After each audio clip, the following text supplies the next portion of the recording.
Hey guys, so today I'm going to be showing you the easiest way to solve any Rubik's Cube. So for today's demonstration, I'm going to be using the 2x2 because it's the easiest one to do it with.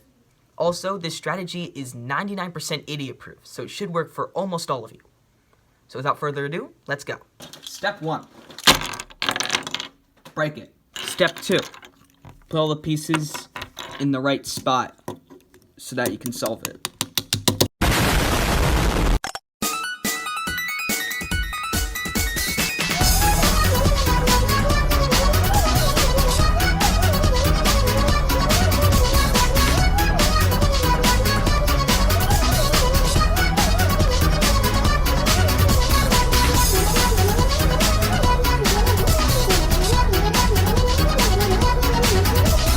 And now that we have solved the cube, it is time for step 3, the most important step. Subscribe.